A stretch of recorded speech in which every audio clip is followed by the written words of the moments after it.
When I first stepped into Sean Diddy Combs' studio, I thought I had finally made it. Years of hustling in underground sound booths, mixing demo tapes for kids who never made it past the block, had led me here, to the palace of hip-hop's most powerful mogul. Everyone told me it was a dream job. You'll be set for life, they said. And at first, I believed them. The studio was immaculate. Platinum records lined the walls, each one reflected not just success, but dominance. The lights were dim, the air smelled faintly of cigar smoke and cologne, and at the center of it all sat Diddy, always dressed sharp, always smiling, as if the entire empire ran on his charisma alone. He had a way of making you feel like you were part of something bigger than music, like you were stepping into a legacy. But the longer I stayed, the more I realized that legacy was not built on beats and lyrics alone. It was something darker, something humming beneath the surface. The first sign came on a Tuesday night during an after-hours mixing session. I was aligning tracks when the monitor suddenly hissed, soft at first, then louder, until the speakers filled with a low, guttural tone that made the walls shake. I muted every channel. The sound didn't stop. Diddy just leaned back in his chair, grinned, and said, "Don't worry about that. The house likes to sing sometimes." I laughed nervously, pretending I understood, but my skin crawled. That wasn't equipment failure. It felt alive. Over the next weeks, I started noticing things.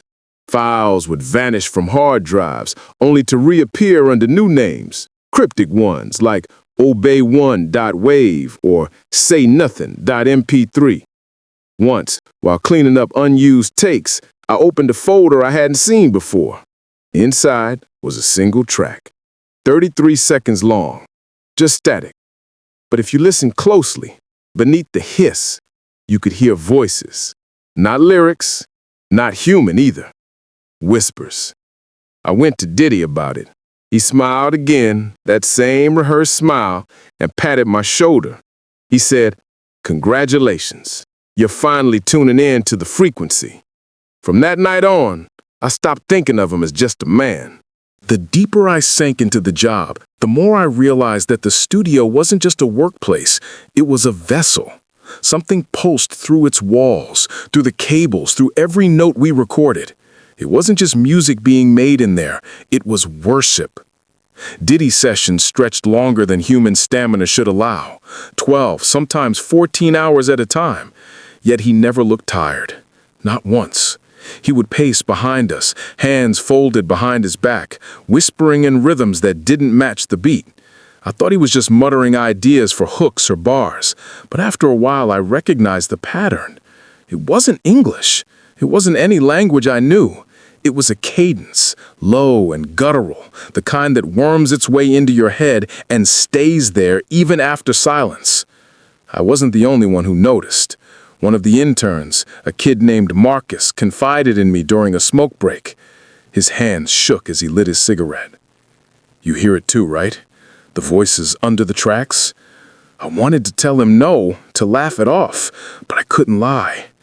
"Yeah, I hear them." He nodded, eyes wide. "They're not supposed to be there. I checked the levels. I stripped every channel. The whispers don't come from any mic. They come from the room itself." Marcus didn't last long after that. One night, he stayed late to bounce files. The next morning, his workstation was wiped clean. Not just his projects, his login, his credentials, his nameplate on the door. Gone, like he had never existed. When I asked about him, the supervisor just shrugged. We never had a Marcus on staff. But I had shared cigarettes with him. I had heard the terror in his voice. The whispers grew bolder. At first, they were buried under bass lines, subtle enough to dismiss.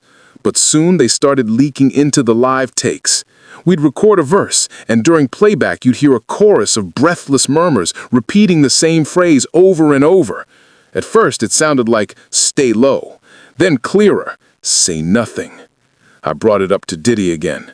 This time, he didn't smile. He looked me dead in the eyes and said, "Some doors stay locked for a reason. Don't try to open them." His voice was calm, but the way he said it made the room feel 10 degrees colder. That night, alone in the studio, I found a file I didn't create. It was dated 3 days in the future, as if the system knew time differently inside those walls.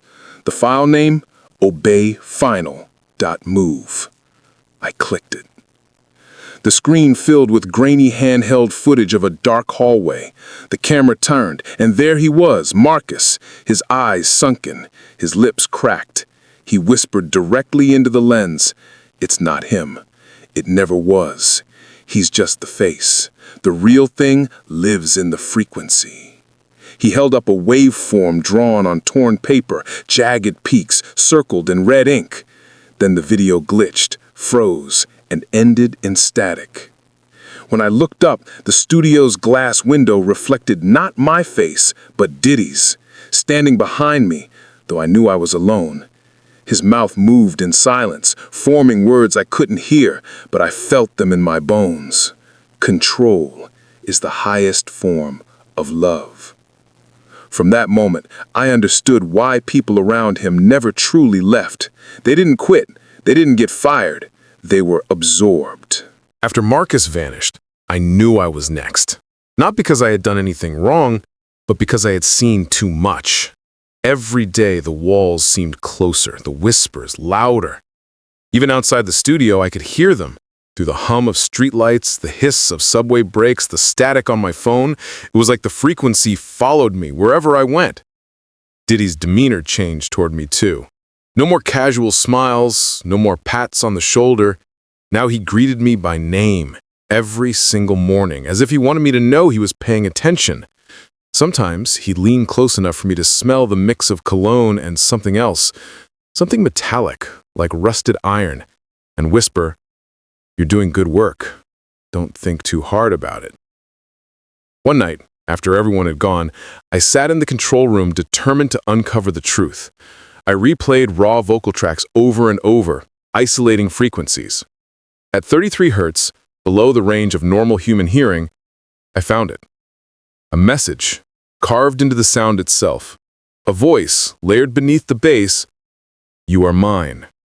You are mine. You are mine." I froze. My stomach twisted. That was no glitch. It was deliberate. The same phrase repeated in every song we had recorded for weeks, buried just deep enough that no audience would notice, but their bodies would feel it. Their minds would absorb it. The music wasn't just entertainment, it was a net. The door behind me clicked open. I hadn't heard footsteps. Diddy stood in the doorway, silhouetted against the hallway light. His eyes didn't look like eyes anymore. Black, glossy, endless. He stepped forward slowly. "You found it," he said. Voice soft, almost tender. "Most don't, but now you belong to it too."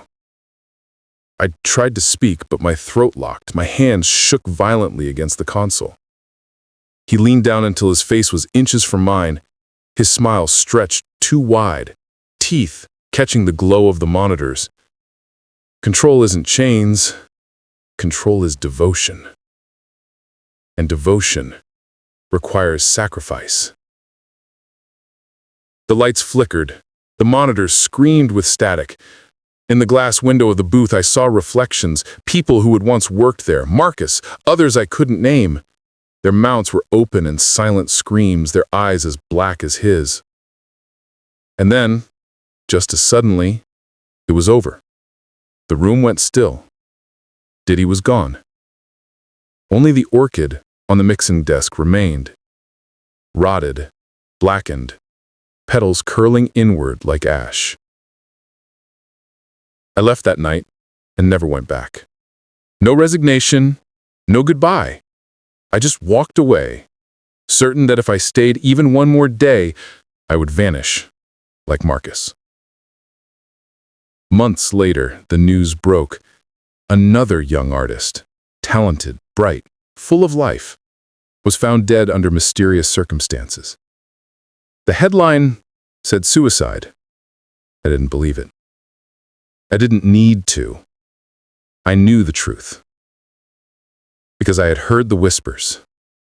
Because I had seen the eyes. Because once you've tuned into that frequency, it never lets you go. Even now, writing these words, I feel it. The hum behind the silence. The weight in the air. As if this story itself is just another track in his collection. So if you're reading this, remember, don't listen too closely. Don't follow the static. And above all, say nothing.